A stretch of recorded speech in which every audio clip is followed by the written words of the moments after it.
Welcome to Achieving Success. We're so glad that you could join us from this program.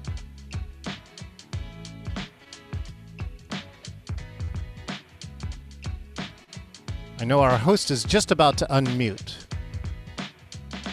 Get all of our attendees here. Thank you so much. Go ahead and hit the chat. Let us know where you're calling in from.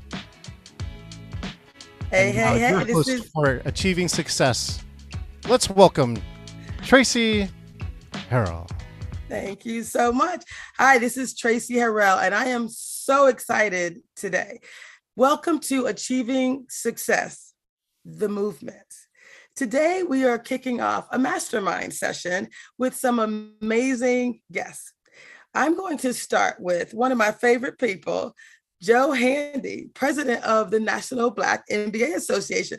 Joe, why don't you join us as you and I are going to introduce this topic, right? We're going to talk a little bit about what we're doing here. So we're kicking off a series that's a mastermind, but it also includes action and accountability sessions. Why were you so excited about this idea of doing work that's going to be sustainable? To use your word when I first met you, sticky. Why was that so important to you? Tracy, let me just say this. I am thoroughly excited about all of the ideas that you have, and I get excited about everything and all the jewels that you bring.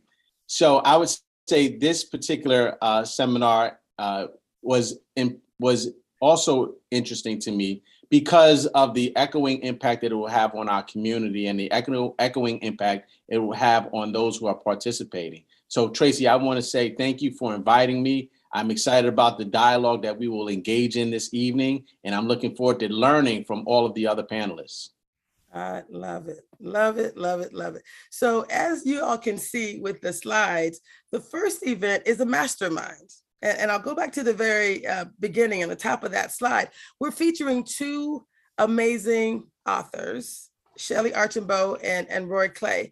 And on the bottom half of this flyer, what we were talking about, Joe and I, was this idea of 3 words, Joe, and I got these from you: ongoing community transformation, right? So in order to transform, right, you have to hear a thing and then you have to do a thing. So this is about transformations. So in addition to hosting masterminds, the next slide is showing the partner series. We're actually also hosting action and accountability sessions. So the very top of this one, you're going to see a few people that are going to join us to talk about resources and training, but it's about you doing it. It's about taking action, getting help, moving forward. And we're going to do this, if you keep going, we're actually going to do this at the last Thursday of every month is the mastermind, and the first Tuesday of the month is this action and accountability session. So Joe, we're focused on all the things that Black MBA is about: personal development, professional development, all the things. But at the top of those flyers, we also talked about youth. We talked about the leaders of tomorrow. We're doing this so that we are giving back. We're helping those who are professionals and entrepreneurs, but we're also creating content for our leaders of tomorrow. Tell us why that is so important. Why is this intergenerational aspect critical? Absolutely, because and not to sound corny, forgive me, but the children are our future.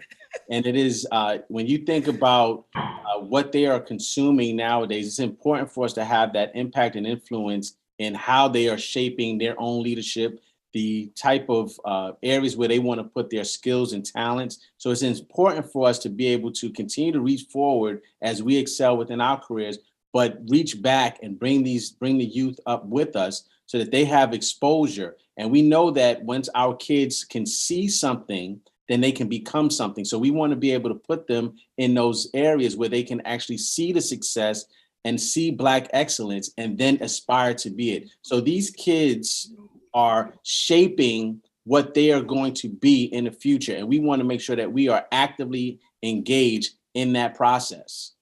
Yes, yes, and yes. So now I am super excited to bring on Miss Shellye Archambeau. Shellye is absolutely amazing. She's actually one of my new favorite people. Shellye, what I love most about you is that, you were described as the woman who pulled off the most incredible Silicon Valley turnaround you never heard of. So you're currently you sit on several boards: Nordstrom, Verizon, Roper Technologies, and Okta. Fortune 500 companies. You also are an advisor. You've been listed as a who's who in technology. And I'm thrilled to have you here today. What would you like to share about why it was so important for you to tell our story and for all of us to tell our story? Because this initiative is really, it's creating a book and a video series because our voices matter. And the book is going to be called Achieving Success in Business and in Life. Why was that so important to you? And why is it so important for all of us as a community? And no, Joe said it well when he said, you have to see what you aspire to be. When I was growing up in the 60s and 70s, I didn't see people who looked like me that were actually running companies. And in tech companies, not at all. And yet I managed to do it. So I want to let everyone know you can achieve whatever it is you want to achieve. If you're intentional about it, if you take help, right? And if you are focused. So it doesn't matter what background you came from, what advantages or disadvantages that you've had. I firmly believe that everybody can achieve their overall aspirations. And by everyone telling their story, those who are listening can learn, hopefully. Learn what works, what doesn't, learn about the paths, right? Learn connections, build relationships, build a network. All those things are so important when it comes to building your overall career. So I'm thrilled to be here and be part of this because I expect there to be a whole lot more Black folks running tech companies going forward than there were before I actually took the mantle. I love this. I love that so much. So the next group that we're going to introduce are the Clays. And what I'm so excited about with Roy Clay, he was one of the tech leaders who founded Silicon Valley. He was transformational as relates to the creation of what Silicon Valley became. So the Roys have a new book out called Unstoppable. And Shellye has a book called Unapologetically Ambitious. And those two foundational principles are what this entire initiative is about. So we're going to show a video real quick as we bring on the Clays that was recorded at the UNCF 2022 Person of the Year Awards, which is the most recent accolade that came to Roy Clay Sr. So join me in welcoming the Clays as we show you this quick video.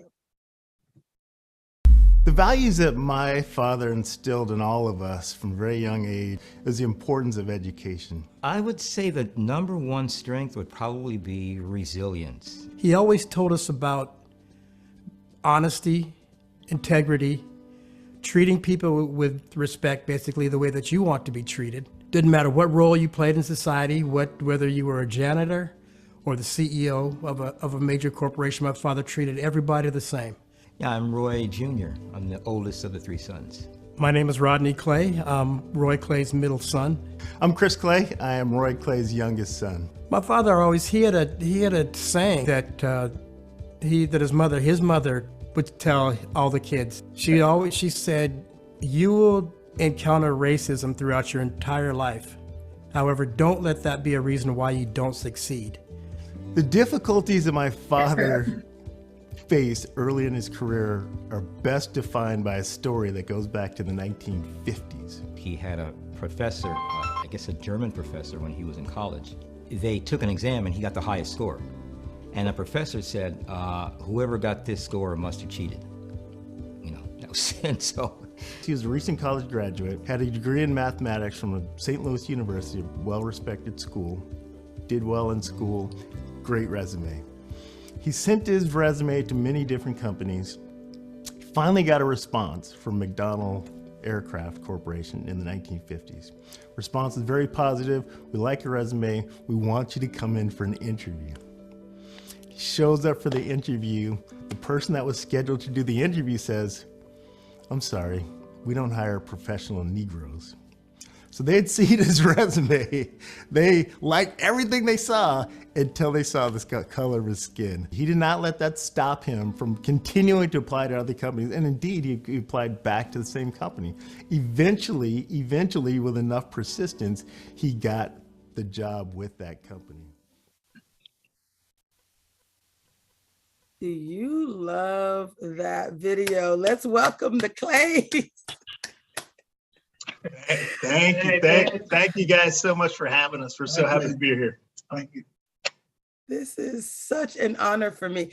You know, one of the things we're going to do in future sessions is this concept of the pouring of libations. There's a term in the African culture that's Sankofa, and it's about looking back as we look forward. It's this concept of giving. And so we're just so blessed to be here with Roy Sr. and the sons. This is just such a beautiful thing.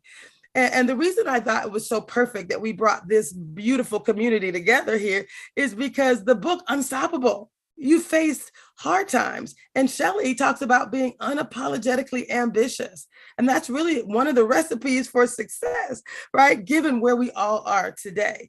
And so we're going to talk about success. And I don't know if I even introduced myself. My name is Tracy Harrell. I'm president of the Seattle chapter of the National Black MBA Association. I am president also of It's All Bigger Than Me Consulting, because guess what? It's bigger than me. And I'm also a certified success coach with Success Magazine. So we're going to start this Achieving Success movement out with each of you telling me, what does success mean to you? What does success mean? And has it changed over the years? And I'll start with you, Shellye. It absolutely has changed over the years.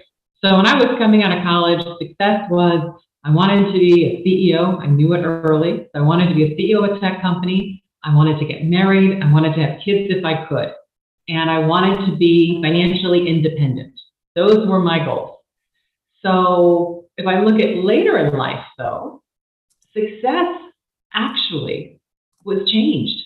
Success became, how many people have I touched that have worked for me or engaged with me that have actually gone on to achieve great things?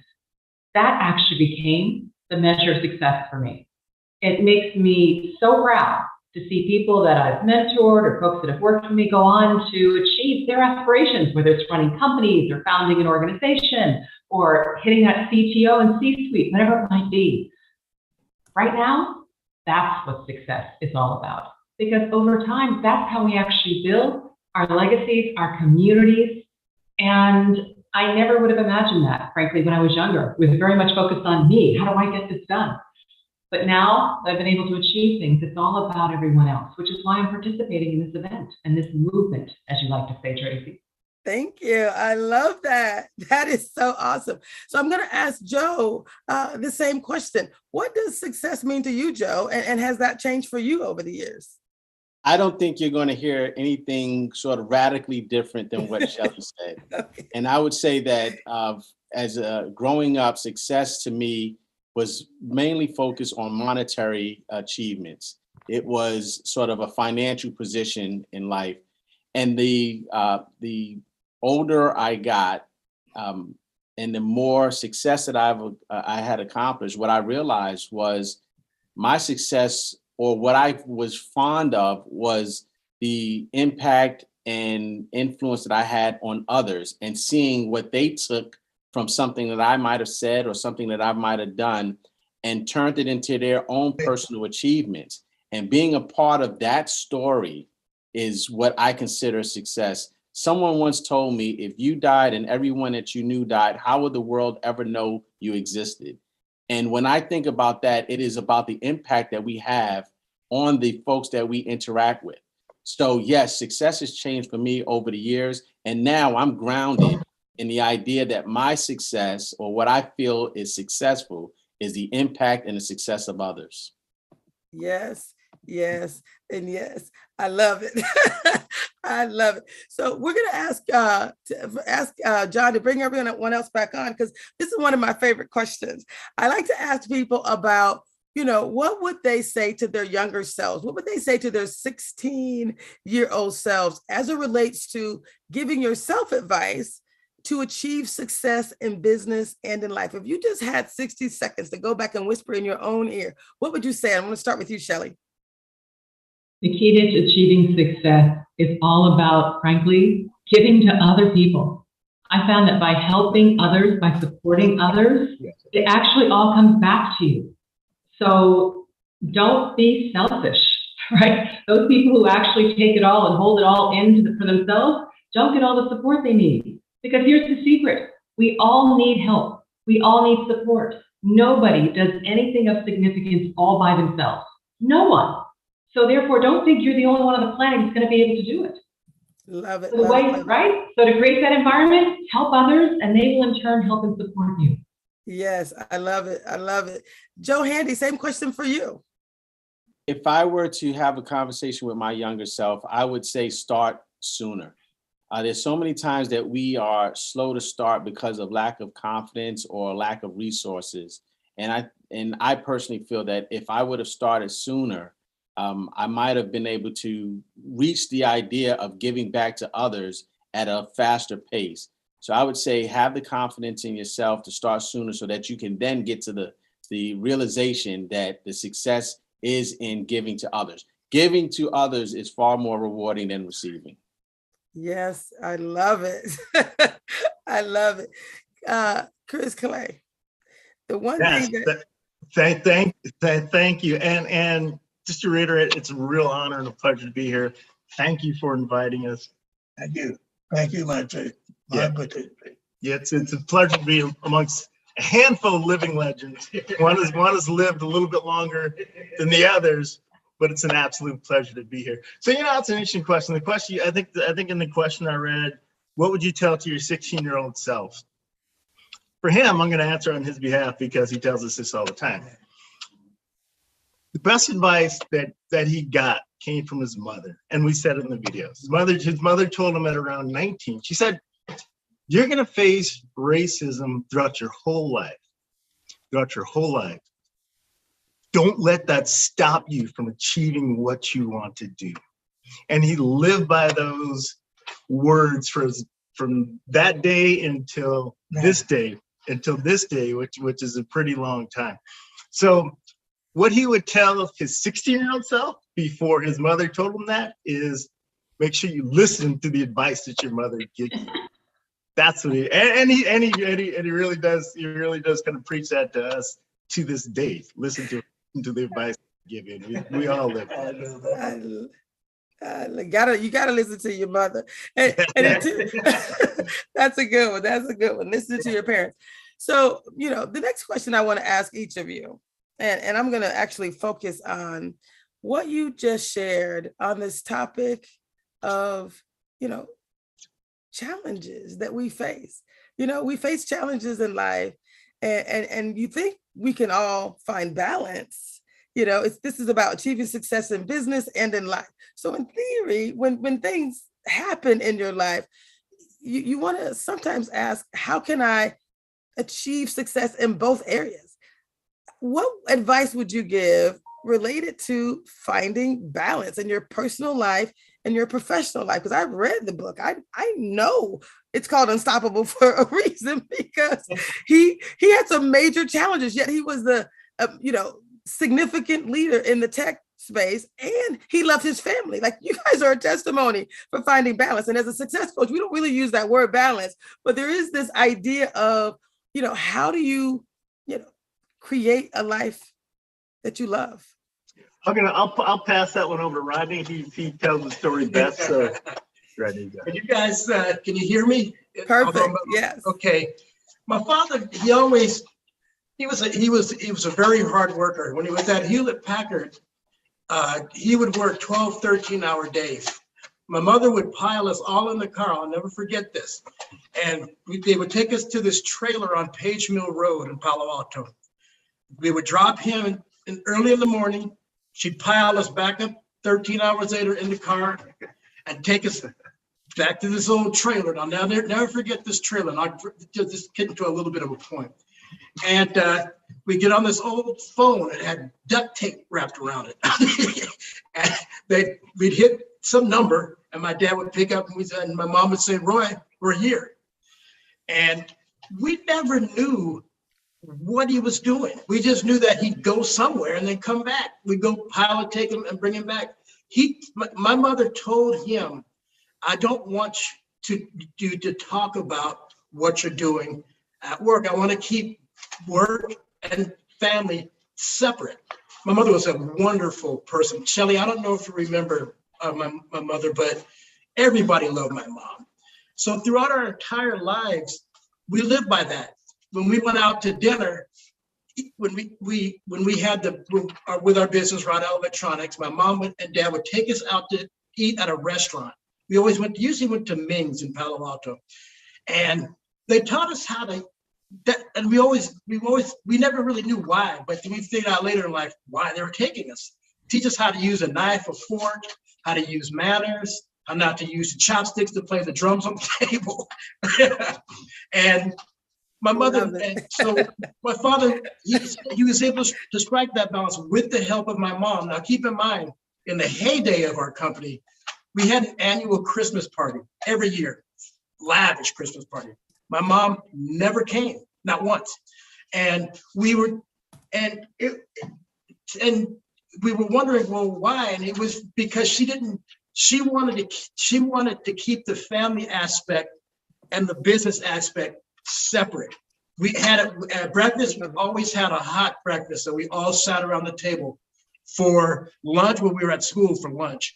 Dinners, we always had a 3 or 4 course meal with a vegetable, a starch, and a protein. I love it. That's right. Awesome. And I love it. Yeah, and again, so real quick. So my father always, to this day, he always he stressed the importance of family. So I hope I didn't go too long-winded. No, that was perfect. Sorry, I'm a Southern girl. This is called the Amen Corner. So fantastic. I love it.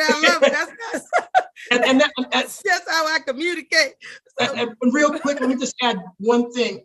And that's one of the aspects, a very important aspect of the book is the first title we had come up with, Driven by Angels, because the book is really about the people who were behind it, who supported him. And number one was my mom.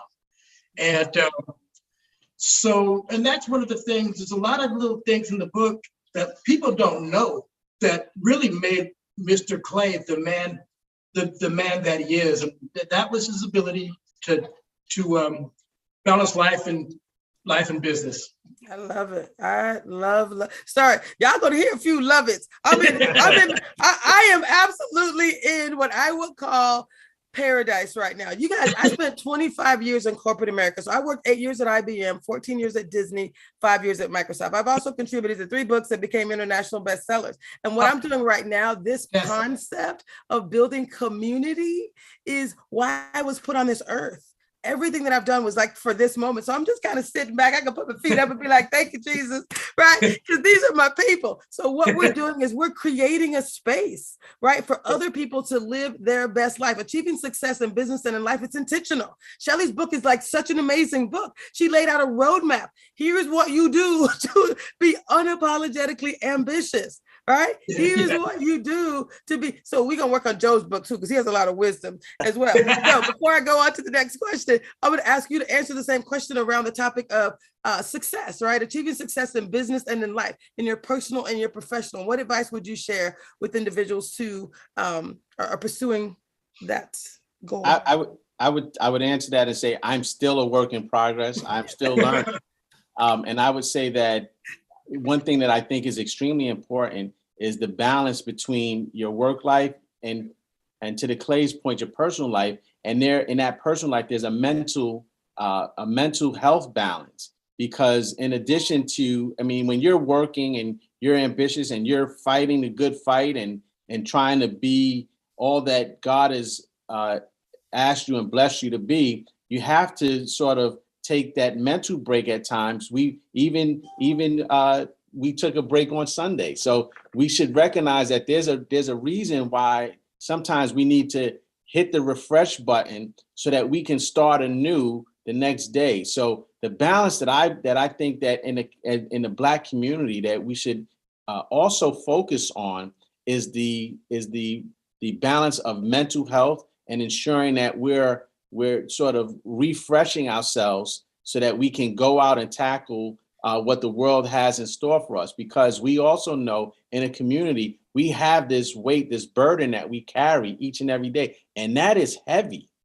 It's extremely heavy. And sometimes you need to shed that weight. Sometimes you need to just sit down and reflect and appreciate what you've accomplished. So you can continue, not to take anything away from Unapologetically Ambitious, because we are called to be ambitious, but we also need to make sure that we are being our best selves so that we can go out and be ambitious. So what I'm continuing to work on is I'm not taking my foot off the gas, but I'm also taking a rest stop every once in a while. I love that. Yeah. That is so awesome. Joe, I know we don't have Thank you so you. much longer. I don't know, Joe Handy, if you're able to stay. You have a hard stop at 3:30? I do. I have, yes. You see he's dressed up. So just so that you guys know, this event is scheduled to go to 4:30. Shelley has a hard stop at 4. She's going to be having dinner with the Prime Minister of Jamaica. And Joe is a little more dressed up than he normally is. So I don't know what's going on. We're not going to ask you. We're not going to put your business in the streets. But but we know you got some things going on too. So what were you going to say about Jamaica? I saw you say you looked excited there. No, I'm just excited about the opportunity that Shelley's going to have. I met with some folks last week, and I was excited about the development they have in tourism. So that's why I peaked up a little bit. I saw that. I was like leading in. Yeah. So the last question I want to ask you, Joe, for you before you go, but it's really a question for everyone. You just mentioned this importance of really understanding, where you are, checking in with yourself. Success does require a little pause, right? I talked earlier about balance and this concept of, we have this thing called the success wheel of life. And it asks you to really pause, and really check into as to where you are. And when things aren't good, getting help in order to do so. So my question is actually going to be related to obstacles and challenges. Like you said, we have a lot going on, all of us in our lives. What advice would you share with people in the middle of challenges, having major issues? What would you share about what they can and should do as they continue the journey of achieving success in business and in life, keeping your eye on the ball? What should they do in the moment? And then any motivational words as you leave regarding how they can keep that fire burning as they move forward? Yeah, well, Tracy, thank you for that question, because I know that going back to the idea of mental health and being able to pause, there's nothing wrong with being ambitious, but you do have to reflect, and you can continue to be ambitious and reach forward. But I would also say, in many cases, you can't be the only voice that you hear. And as you're aspiring to be successful, I would garner both coaches and mentors. And mentors come in a bunch of different forms. I initially, growing up in my career, looked at mentors as someone that had a certain level of experience or had done certain things. But now I look at that as one sort of bookend. But on the other side of it, I look at the youth as mentoring me as well, because there's so much that you can learn from the youth. So I look at these bookends. So I think that if you start to realize, and Shelley made this point earlier, you're not in this alone, right? So the burden of, there's not a lot of rocket science that's in it that you feel like you have to be on this island. I would say sort of appreciate those who you can learn from, both from an older standpoint, from your peers that are at your age, but also the youth as well. And I just think that it's just very important to not feel like that people's lives are at stake when you run across these obstacles. And I think that sometimes we put so much pressure that we have to think about sort of it'll be okay. We are here for a purpose, and God didn't bring us to this point for us to fail. God didn't bring us to this point for us not to learn from something. So just continue to have faith and be able to move beyond that moment in time, because that's what it is. It's a moment in time. I mean, and not to get ultra religious, but you think about if you read the Bible, you listen to stuff that happened, but there was a story afterwards. There was something that took place the next day. So we have to remember that there's a next day. And I'm not taking anything away from being ambitious, and I'm not taking anything away of the burden and having to address the burden at the moment, or solving a problem at the moment that it happens. But just remember, there's a next day. Don't beat yourself up to the point where you stop where God has called you to go. Y'all see why I love Joe so much? Thank you, Joe. Thank you for joining us. And we look forward to having you as we continue this initiative. Again, this is not an event. This is an initiative. This is a movement. Thank you, Joe. Thank you for having me. And thank you all for participating. I told you I knew I was going to learn something, and I did. You all have a wonderful, blessed day. Thank you so much. Thank you. So Joe just said how important it is that we stay focused, right, when it comes to this work around achieving success in business and in life. So Ms. Shellye, I want to ask you this question. What would you tell us about a time when you came across an obstacle, how you overcame it, and what advice would you give to others? Certainly. And let me just tell you, when it comes to obstacles and challenges, when we're facing them, we think we're the only one that's getting them. Let me tell you, everybody does. Everybody does. And what people don't tell you is life is hard for everyone, all right? For everyone. So just because it's hard or you face something challenging, don't stop. Don't give up, right? Just go get some help and keep moving forward because it's hard for everyone. It doesn't mean you're not cut out for it. You absolutely are. So keep pushing. Challenges? Oh my goodness, I've had all kinds of challenges.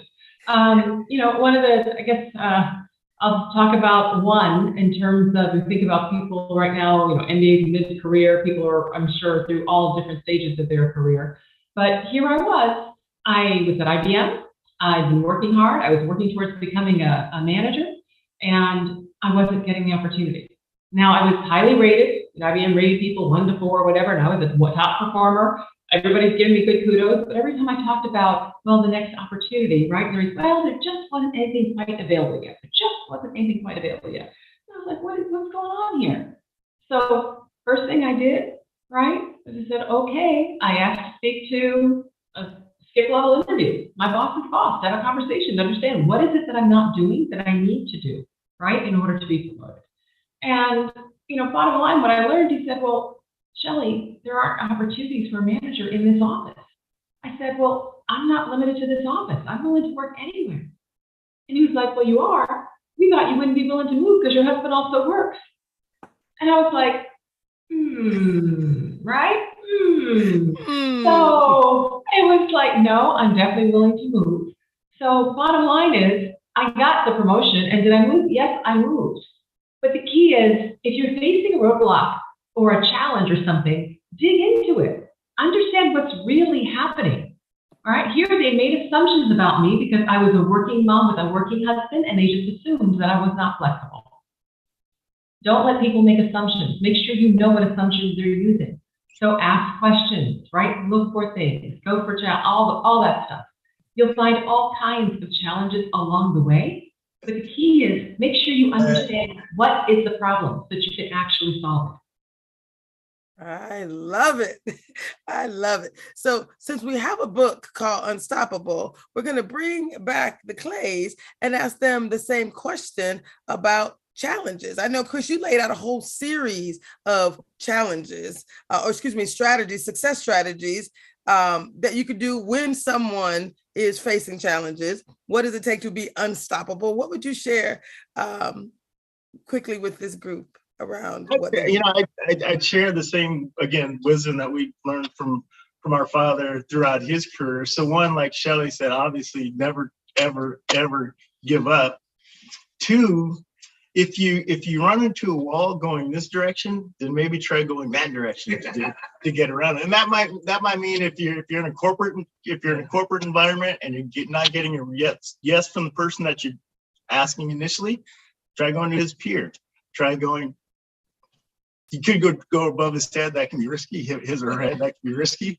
but the idea is there's always multiple different ways. I know this sounds kind of generic, but there's always multiple different ways to get to the outcome that you're looking for. And sometimes those are ways that you would never even think of until you go to the person who said no's peer, or the person who said no's, one of your teammates, or whatever the case. There's always multiple different ways to get to the result that you're looking for. I love it. I love it. So one of the things that we know is that when someone encounters a challenge, it's absolutely critical that we make sure that we are guarding our minds, right? Mindset is so important. So let's talk a little bit about the mindset. If you've been beaten down, for example, in a corporation, and you haven't received the type of advice that we're talking about today, we haven't been intentional. Because Shellye, I love you in your book. You're talking about being very intentional. So Miss Shellye, what would you say about mindset and the importance of just really staying focused and overcoming, knowing that you can, believing that you can? Yeah, so I'll tell you, my overall approach to life was really shaped by a couple key messages that my parents really gave me growing up. Because I grew up, as I said, in the 60s, racially charged time. There were just as many people who thought civil rights should happen that didn't, right? Who felt that they shouldn't happen. And moving around a lot, people didn't treat me very well. And so whenever I come home and talk about, oh, this happened to me, or I didn't get this opportunity, or somebody did this to me, I say, it's not fair. You're a kid, right? No, Mom, this happened and it's not fair. Well, instead of hugging me and patting me back and saying, oh, next time we'll do better, Mom would just look at me and say, Shellye, life's not fair. What? Life is supposed to be fair, right? You get one, I get one. You get a lollipop, I get a lollipop. But as a kid, life is supposed to be fair. No, over and over again. Anything will happen. Life's not fair. It's not fair. So what are you going to do about it?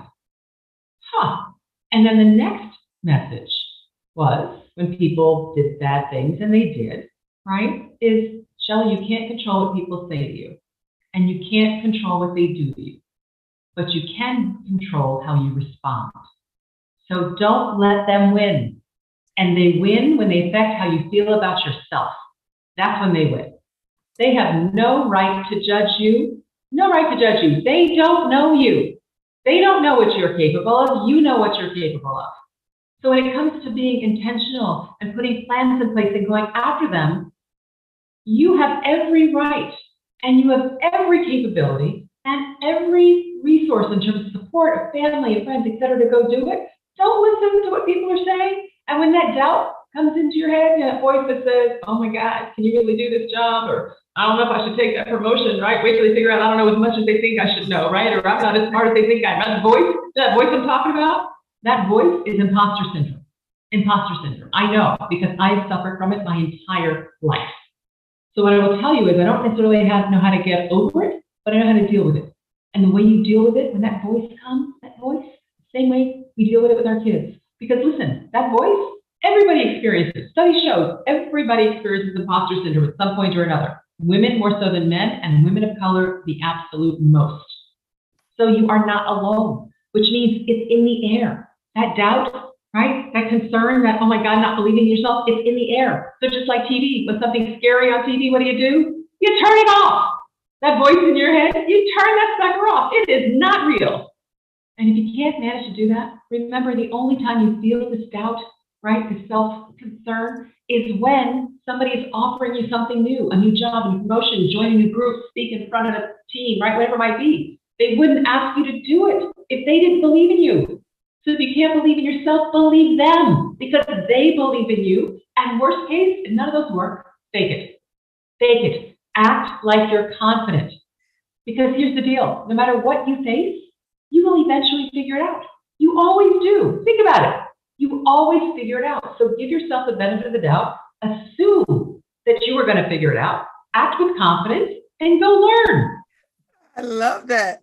Fake it till you can make it, basically, right?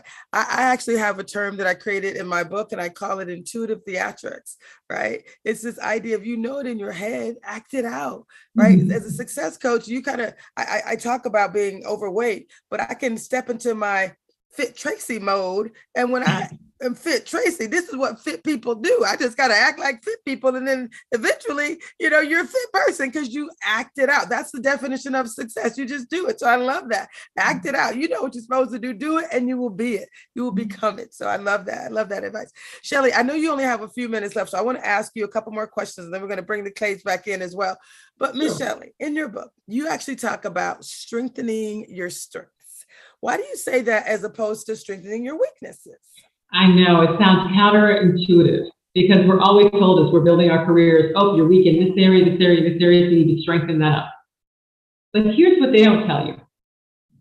you become known for your strengths.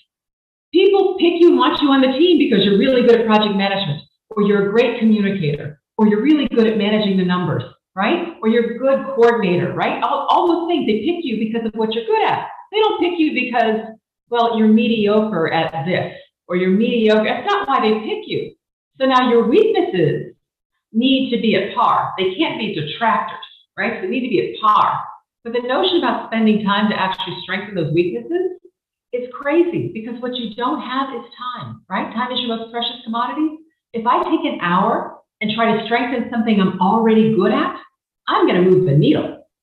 But if I take that same hour and try to work on something that I'm not good at, I'm going to move it maybe an inch, right?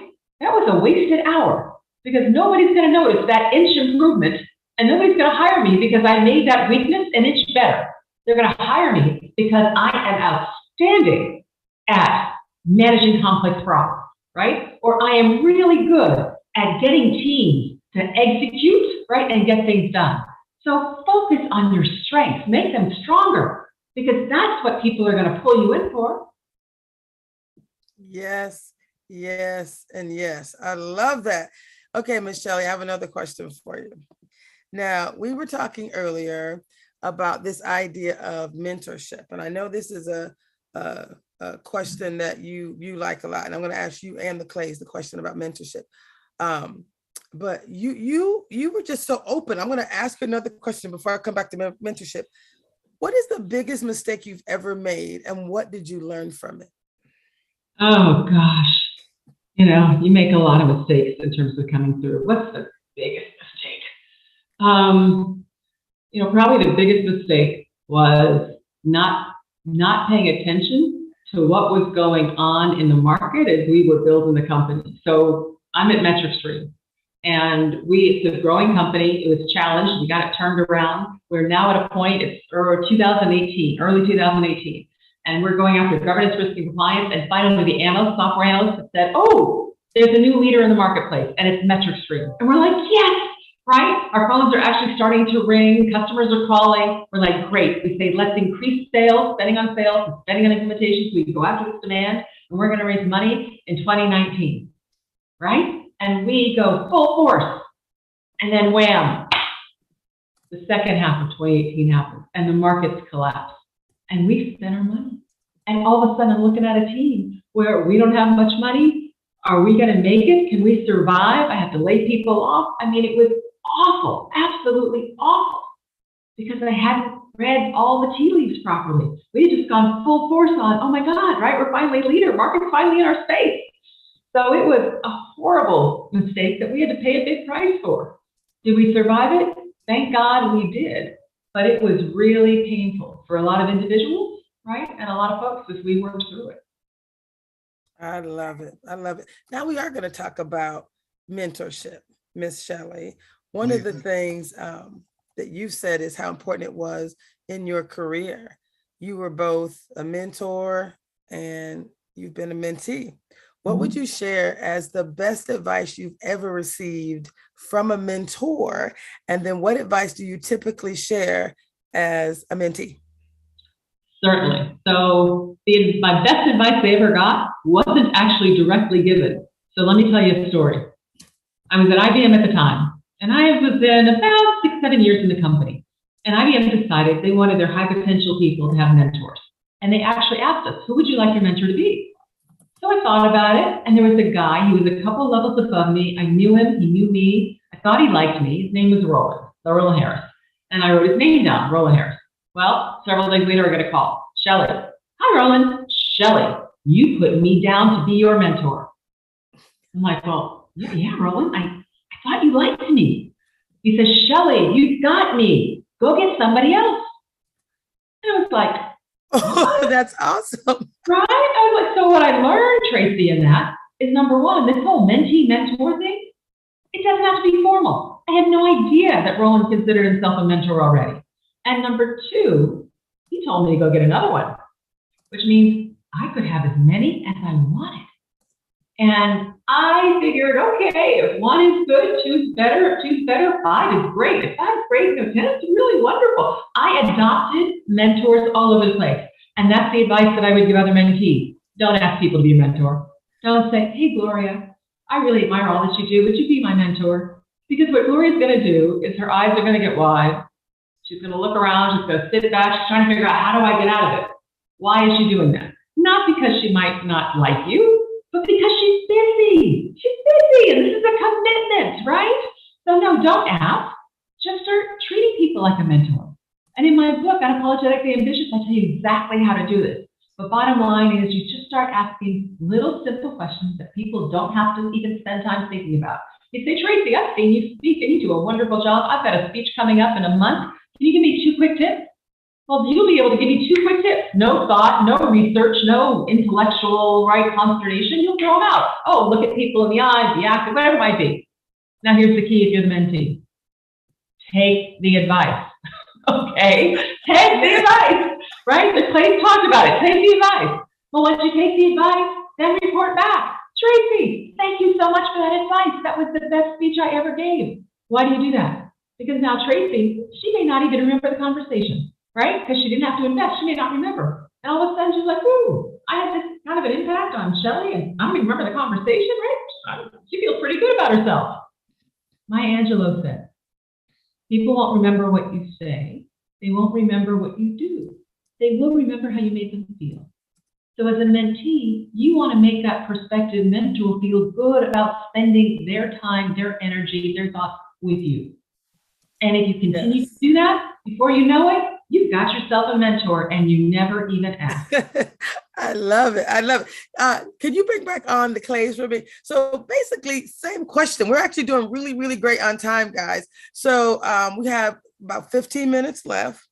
And I wanted to ask a similar question. And just for everyone else who's on the call, I'm going to be bringing in more of you to share your voices. This is called the Bigger Than Me Success Series, right? It's about achieving success in business and in life. And we all have success strategies to share. So raise your hand if you're interested in being a part of it. A few of you already have tapped you, letting you know that we're bringing you on. So we're going to bring on the people that I've identified here at 4 o'clock. So just get ready, get ready, get ready. But we're going to kind of get through this focus by these 2 authors of Unstoppable and Unapologetically Ambitious, because there were so many commonalities. When I brought you on and you both wrote about mentorship, your father was a mentor. There's actually someone here, Gloria Young. I'm actually going to bring her on right now. She didn't even know. Gloria, we're going to bring you on to also really share this conversation around mentorship. This was important. So Chris, tell us a little bit about the best advice that you've shared or received related to mentorship. And then Gloria, I'm going to have you talk a little bit about the Clays. You know, it's good you had so many positive things to say about them. I want him to hear you before he has to go at 4 o'clock. So go ahead and Chris, give us your thoughts about mentorship. Sure, I'm going to start. I'll say a couple quick words, and I'm going to let my father talk. He's chomping at the bit to say something. So I'll say just a couple things. So he's had many mentors in his life. He has mentored many people in his life. Two of the biggest ones were early in his career, 1960s, late 1960s, applied for a job at Hewlett Packard, interviewed with one group of people, didn't go so well. From his perspective, they called him back, they said, Mr. Clay, why don't you come back, interview one more person. He came back the next day, that interview with David Packard. Hewlett Packard wasn't a small company at this time. There were tens of thousands of employees.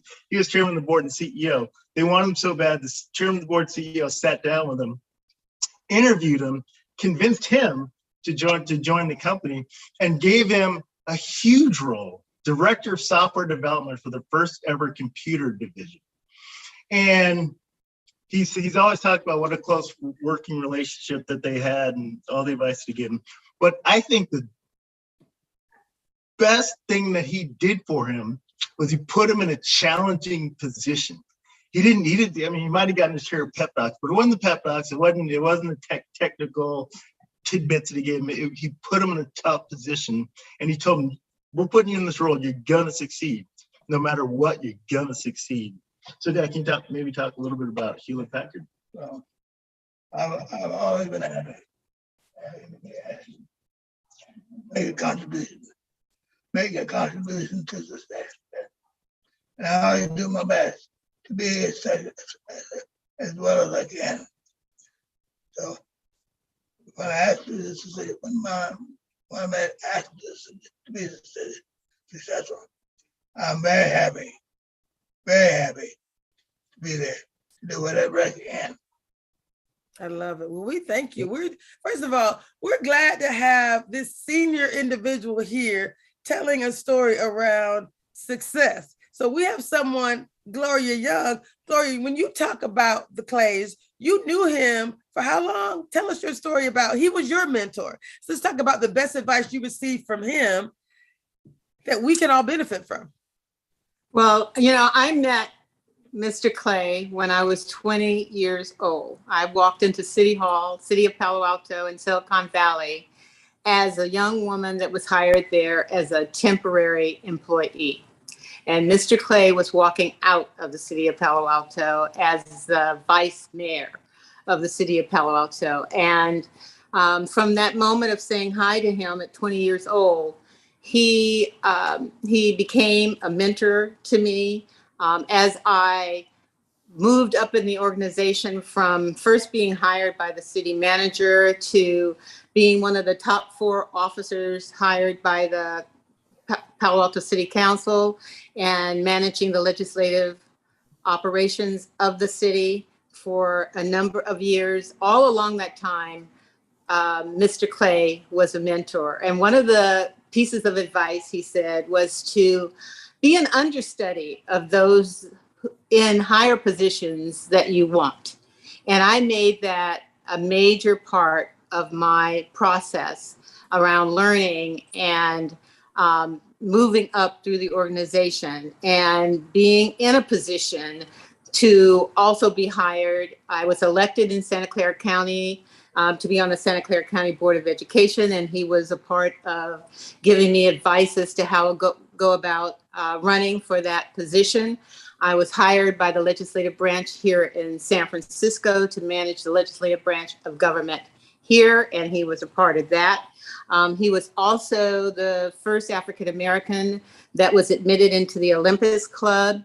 And he also pursued my being the first African-American woman to be included in the Olympics Club. And so he has been a mentor of mine for over 45 years, and I'm just grateful to have had him and continue to have him as a part of my life. And he has always inspired me to be better than I was and to look at where it was that I wanted to go in my career journey. I love that.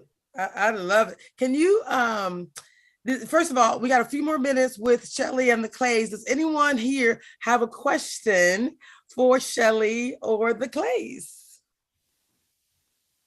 We're going to keep it open. Raise your hand. And John, our amazing producer, will bring you on. So while we're looking for questions, I am going to ask Ms. Yep. Bernard has a question. Oh, Bernard, bring up Bernard. Yay, I didn't see that. Oh, Michaela has a question too. I love it. So go ahead and ask your question, Bernard. Oh, excuse me. Before you ask your question, would you introduce yourself, kind sir?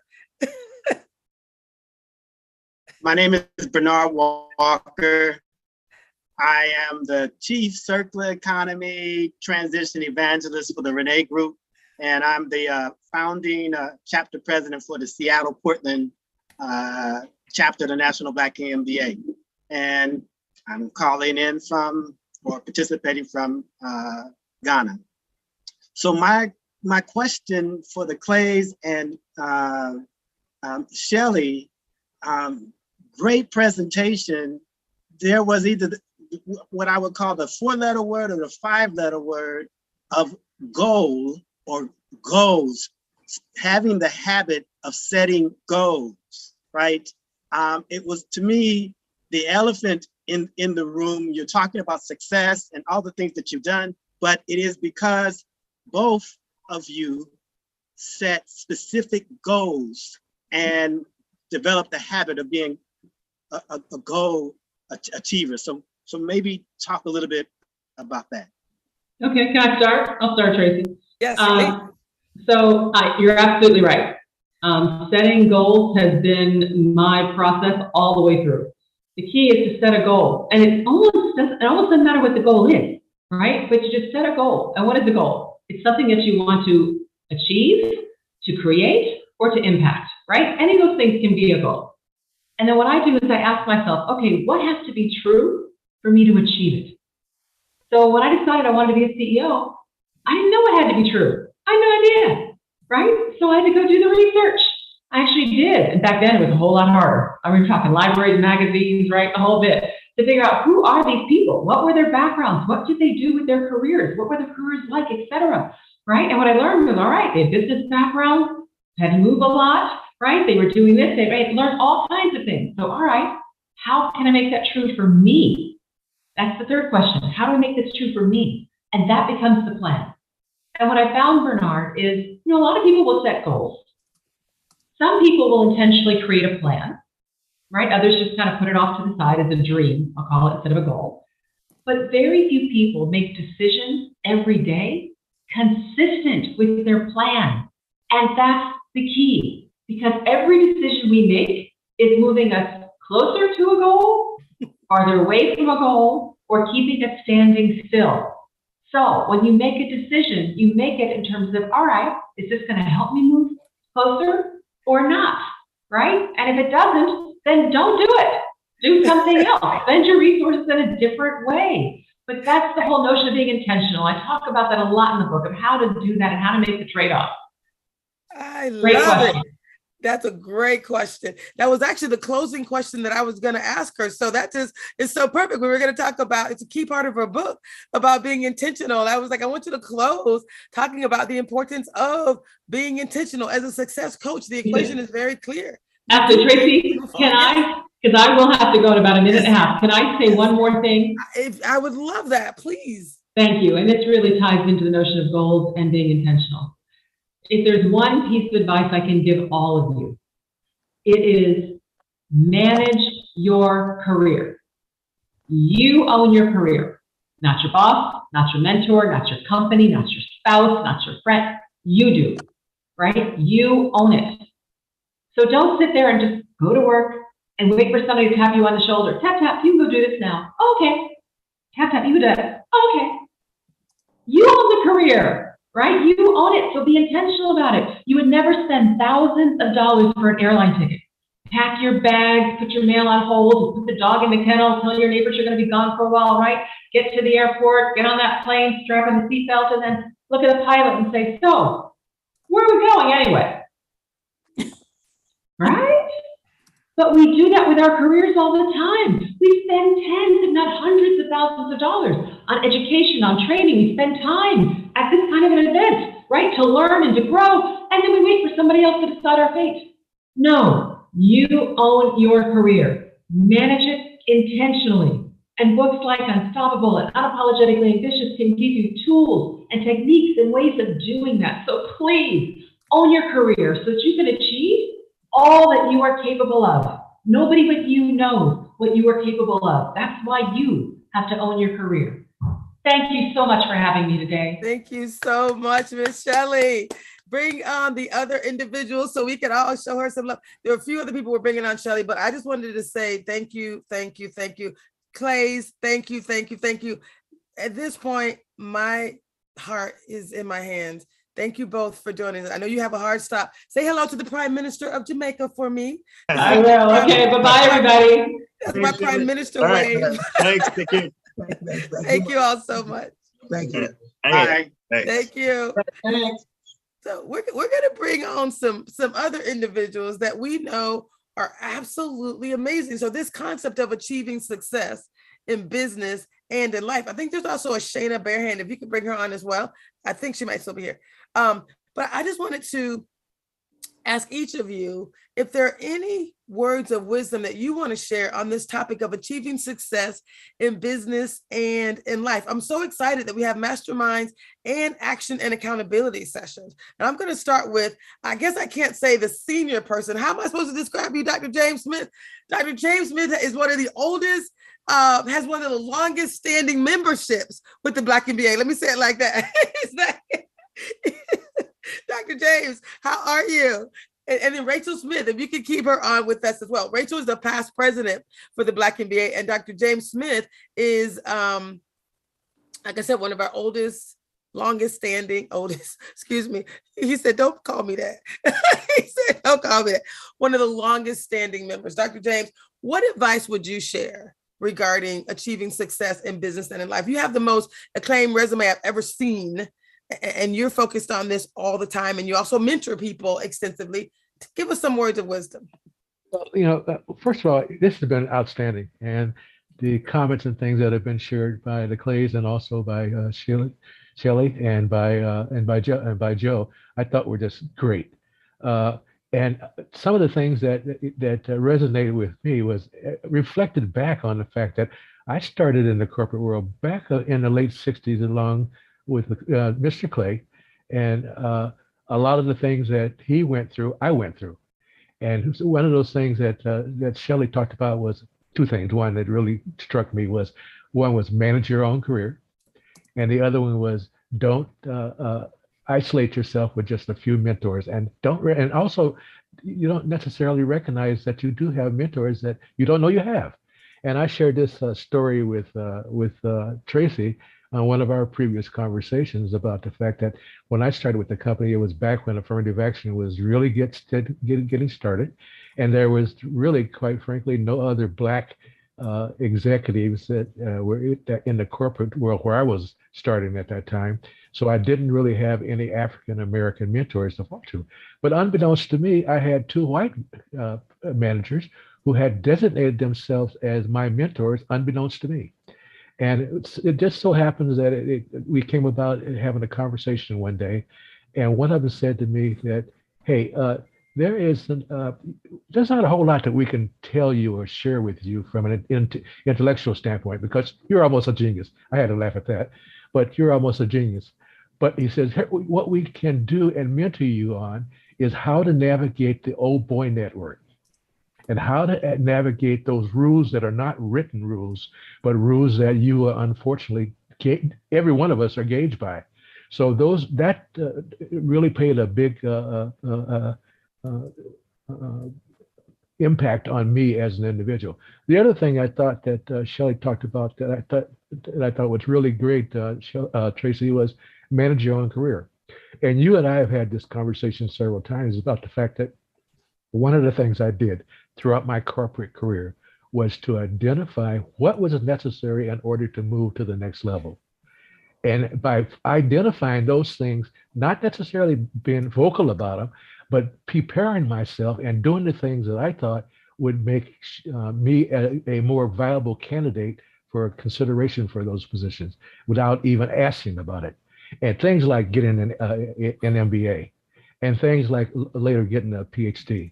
Those were things that I thought were necessary in order for me to set me out and isolate me from the pack and make me a viable candidate for continued advancement, which worked as I moved up the corporate structure over time and became a high-level executive for a Fortune 500 company. And unfortunately, a lot of those things that I did in my corporate career, I've done in my second career as an educator, where I've gone from the corporate world into the educational world and went back to grad school and got my teacher credentials. So I'm a certified KA teacher, but I'm also an adjunct professor at one of the local universities. And I really made myself available to many and all young people with regards from being a mentor and everything else. And there are two things that I really live by, and that's being unapologetically Black and unapologetically being ambitious.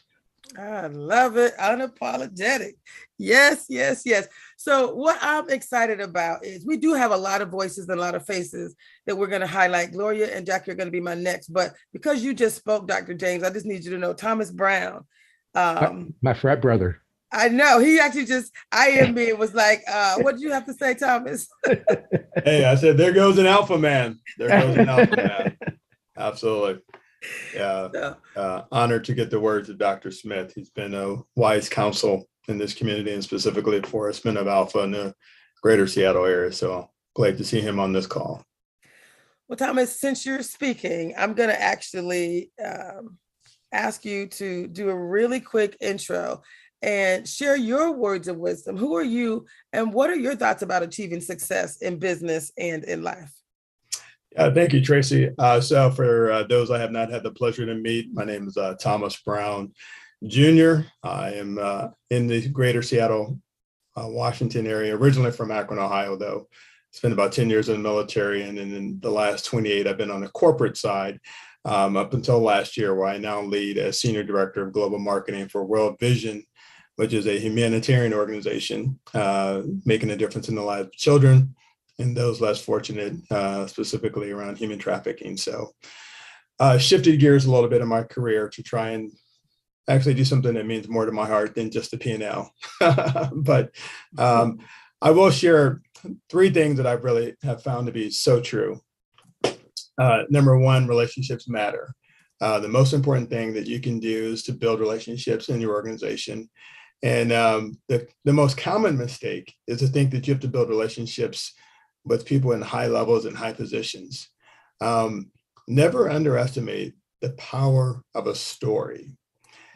And whatever story is created about you can be created at any level. Now, there are people who can say yes. There's usually one hiring manager for any one opportunity, right? But there are several people who can say no to your career. It could be your coworker. It could be the person in the cubicle next to you who has nothing to do with you other than the fact that you guys sit next to each other.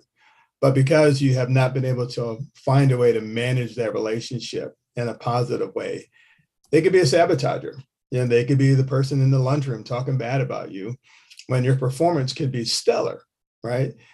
Last thing, and I hate to even say this, but never assume you get the same responsibilities as people who don't look like us. And you never get the same privileges as people who don't look like us. Everybody in the meeting can come 20 minutes late, 5 minutes late, 1 minute late. Don't ever take that for granted that you get to do the same. Always be early on your work, always be early to your meetings, always be early in your communication. Be the first to tell your story, not the last, because he who gets there first usually wins. So whenever you're on the defensive position and defending something, it's always a very different perspective than when you're on the offensive. People like to be notified, even of bad things, from you versus other people.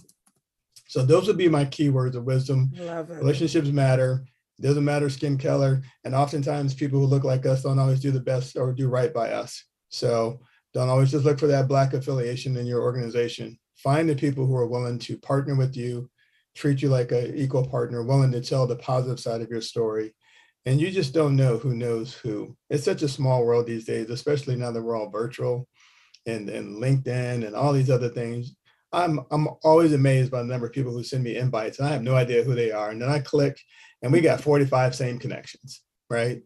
So half the time I say yes, just because I don't know where my next paycheck is coming from. So I'm not saying no to anybody at this point. We can all be friends, right?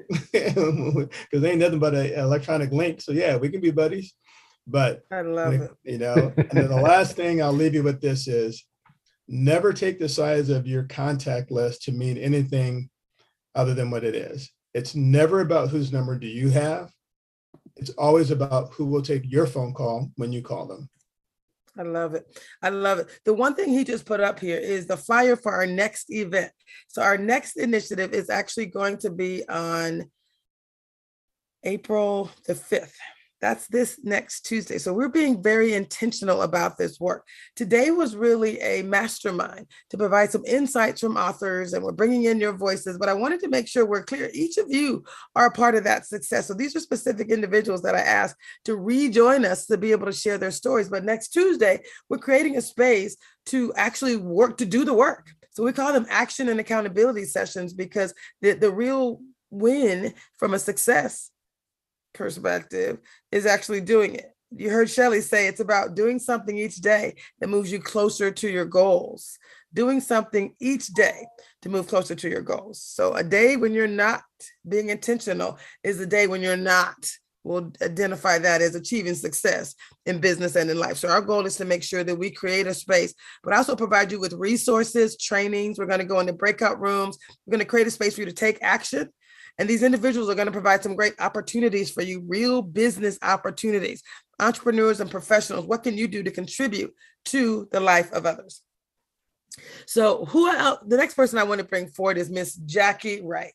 And I don't think we'd be here right now if it wasn't for you, Jackie. Can you tell us a little bit about who you are and what would you identify as one of your pieces of advice related to achieving success in business and in life?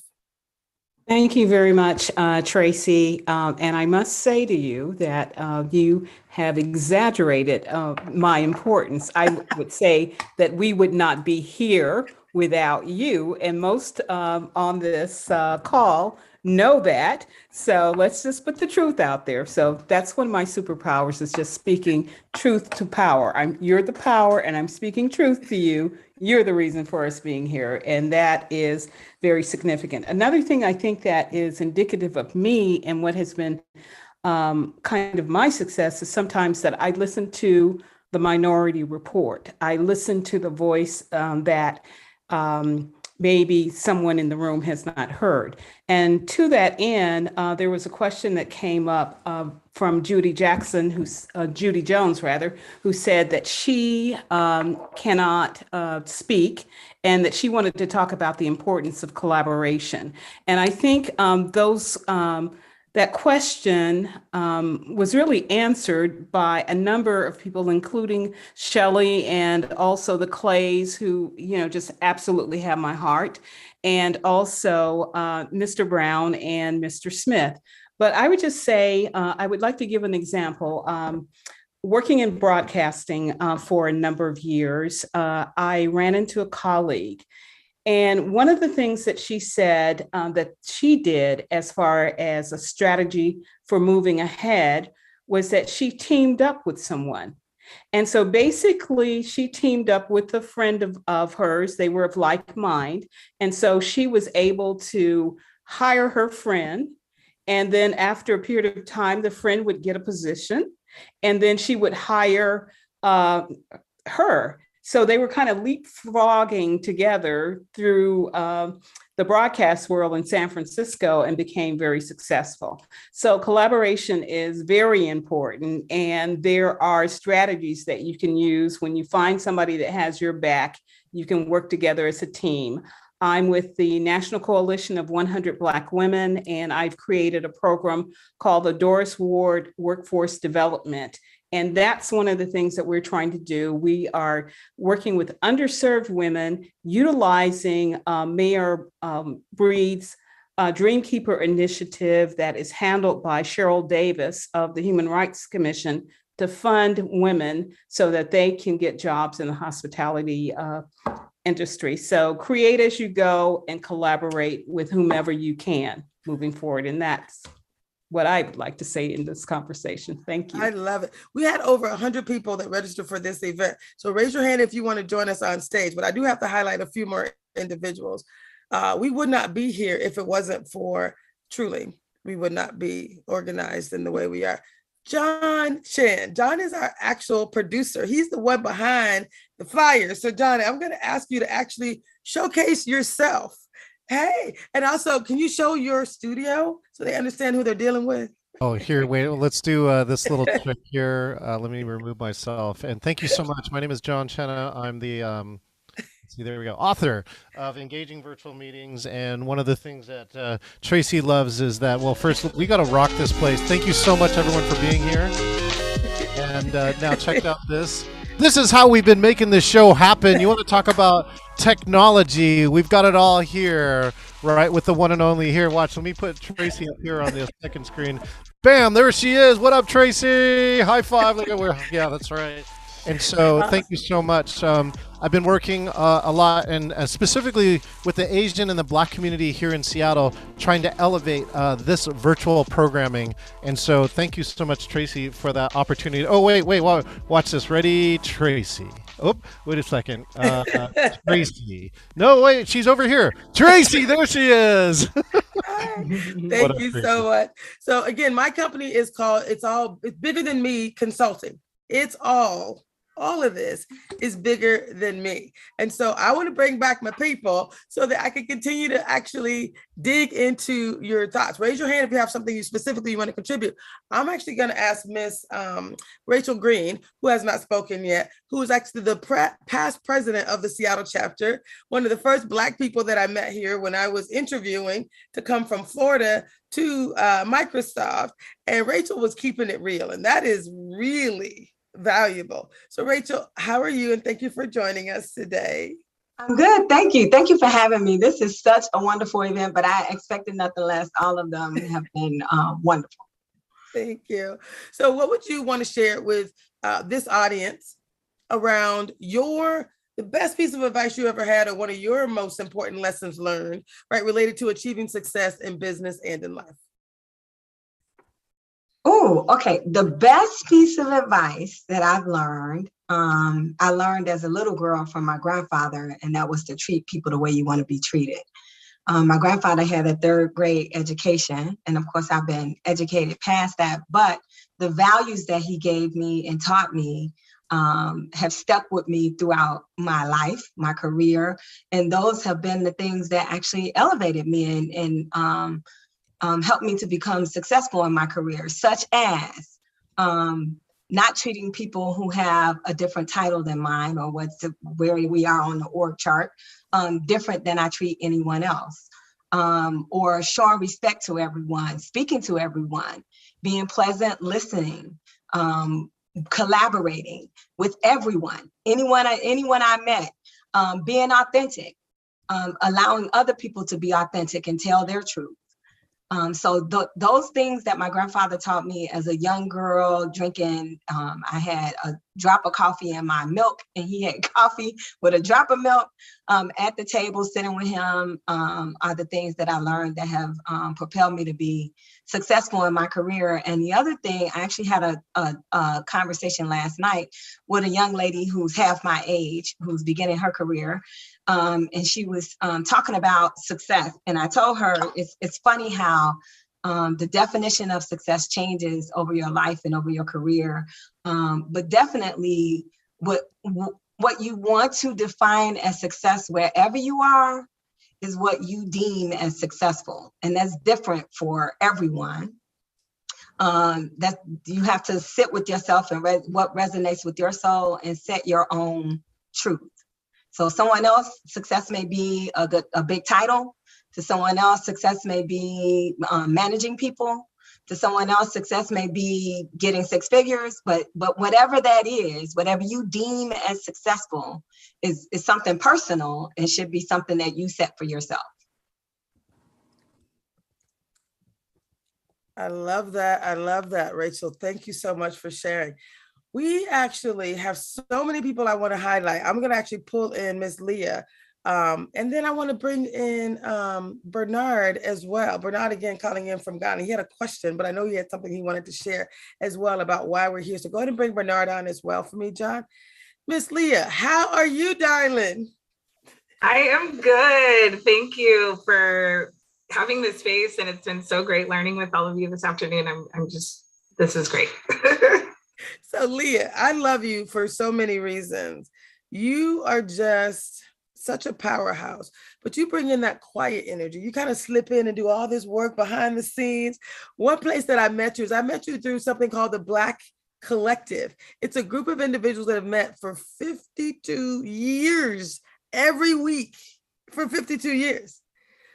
And Leah, you're part of that organization, part of that group, part of the people that come together, really creating community for me and for all of us, action-oriented, all those things. So tell us, if you would, this idea of achieving success in business and in life, what would you identify as one of your lessons learned in that area, besides doing it in community, obviously? I think that community piece is huge. And for me, it was really kind of changing my perspective. I had heard about the collective. My grandfather, prior to him passing, he was great friends with Harold Moss, and it was just this space of like Black elders, and it was just like amazing, right? And I'm like, oh, I have to be a part of this, but also isn't necessarily the space where like you have a voice. And so I didn't look at like me being like front and center is like being successful. And so sometimes on the way, you know, I learned like you kind of have to change your perspective, and maybe it might be a situation that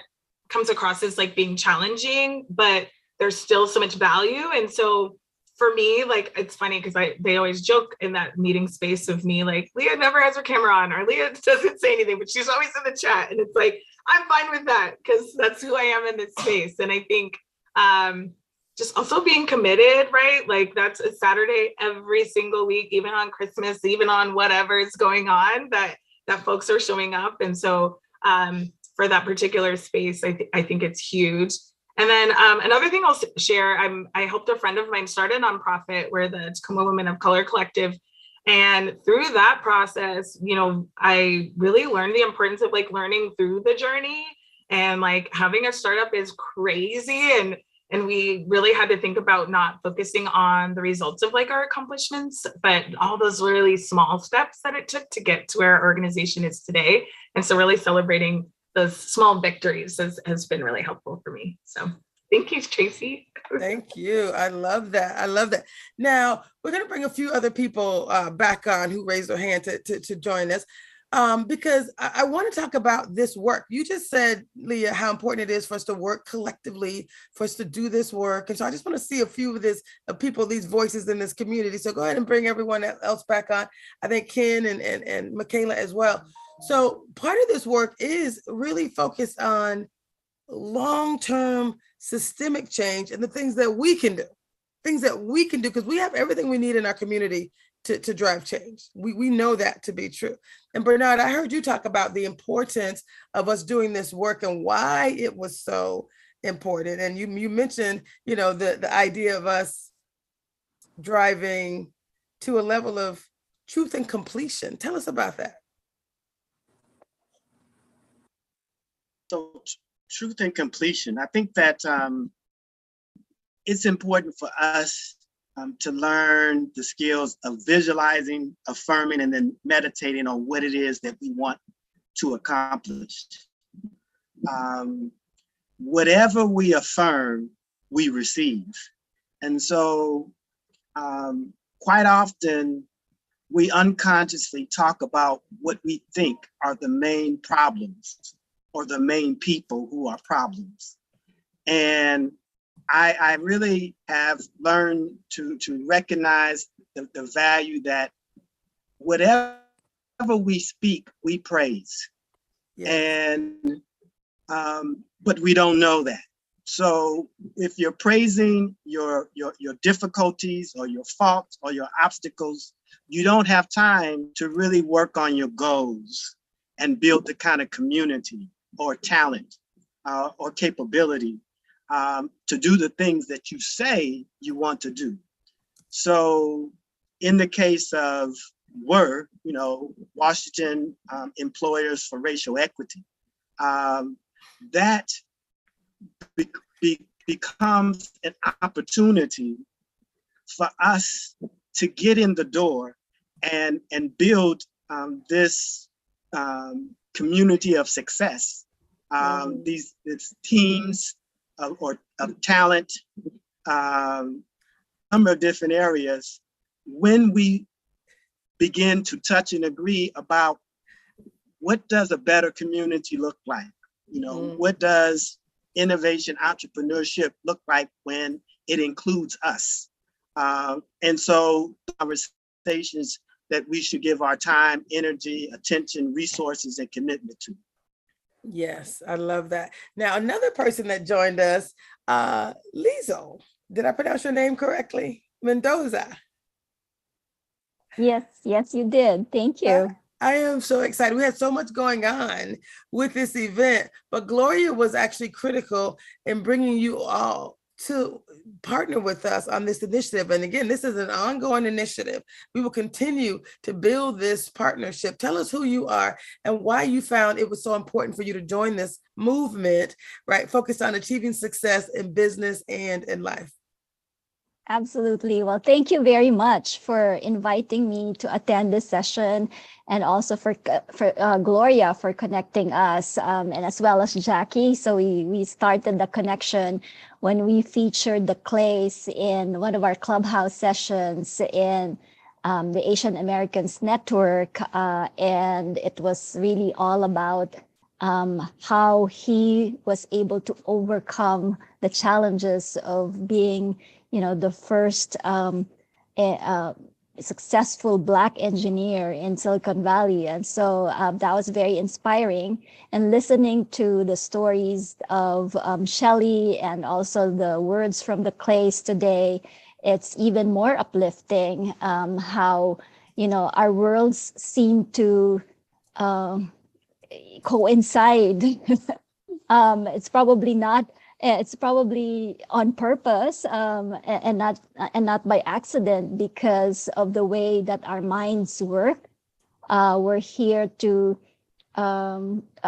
influence more people to succeed.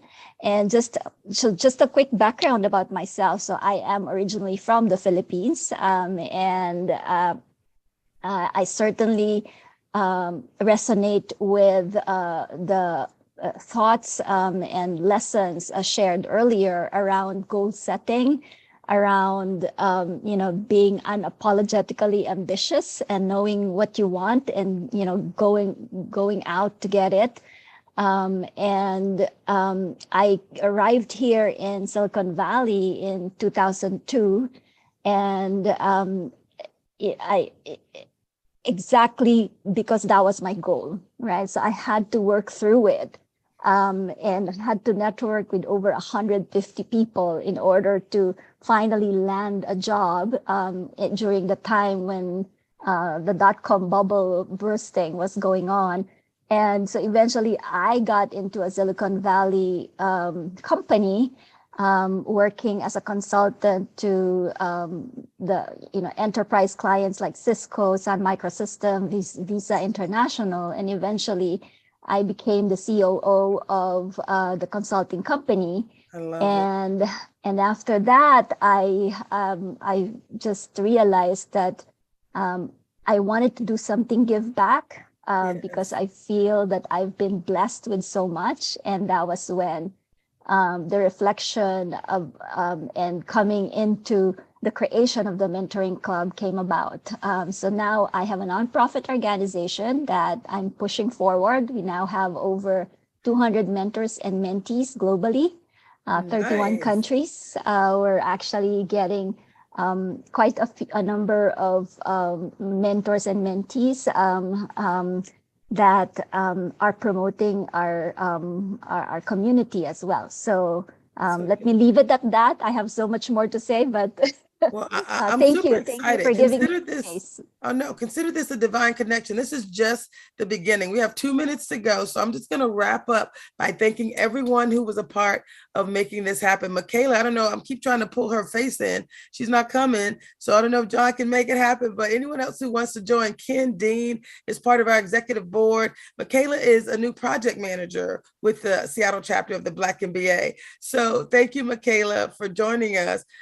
With 1 minute left, what I just wanted to say is this is the beginning. It's not the end. This is about achieving success in business and in life. These masterminds paired with action and accountability sessions are formally designed to help each of us to achieve success, to actually move forward, to continue to do the work in order to achieve our goals. So just thank you all so much for joining us today. This is the beginning, not the end. We'll see you in the next action accountability session. And our goal is to, again, live and achieve our best, our most successful, and our most powerful year yet. That's what we're going to do in 2022.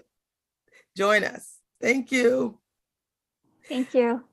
Everybody go ahead and wave goodbye to our live audience. Thank you so much, speaker and panelists. There we go. Thank you for joining Achieving Success, the Movement. Come and join us next time here, April 5th, 3 to 4 p.m. with Taj, Jennifer Nestera, and Dr. Ayana. You can register at bit.ly Success 2022 action. Again, bit.ly Success 2022 action. Thank you all so much. Everybody who's in the chat, left here in the chat, please say thank you to all of our panelists.